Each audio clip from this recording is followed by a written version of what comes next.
مجھے فون کیا ایک نے، اس نے کہا میں فلاں یونیورسٹی میں ہوں، 5 سال سے میں نے ریسرچ کیا اسلام پر، میں مسلمان بننا چاہتی ہوں، مگر مسلمان بننے کے بعد مجھے شیلٹر چاہیے، کیونکہ اس کے بعد میں واپس وہاں نہیں جا سکتی جہاں کہ میں ہوں۔ آپ کوئی شیلٹر دے سکتے ہیں؟ میں نے کہا ہم کوئی شیلٹر نہیں دے سکتے۔ کہنے لگے آپ کے علاقے میں شیلٹر مل جائے گا؟ میں نے کہا یہاں بھی کوئی نہیں دے پائے گا۔ کہنے لگے میں مسلمان جب بنوں گی تو کہاں جاؤں گی؟ میں نے کہا اسی اللہ سے راستہ مانگو جہاں جانا، جس اللہ کا راستہ تم نے پکڑا۔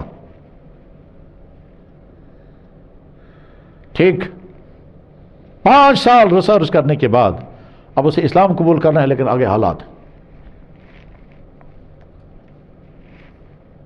اللہ نے اس طرح کے امتحان میں ہم کو نہیں ڈالا، اس طرح کے امتحان میں اللہ نے ہم کو نہیں ڈالا۔ اس نے یونیورسٹی کا نام بھی بتایا، اپنے علاقے کا نام بھی بتایا جہاں کی وہ ہے،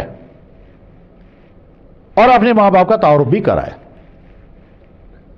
اور صاحب نے یہ بھی بتایا کہ اگر ان کو پتہ چلے گا میں مسلمان تو میں زندہ نہیں رہ سکتی۔ اللہ نے ہم کو یہ امتحان نہیں ڈالا۔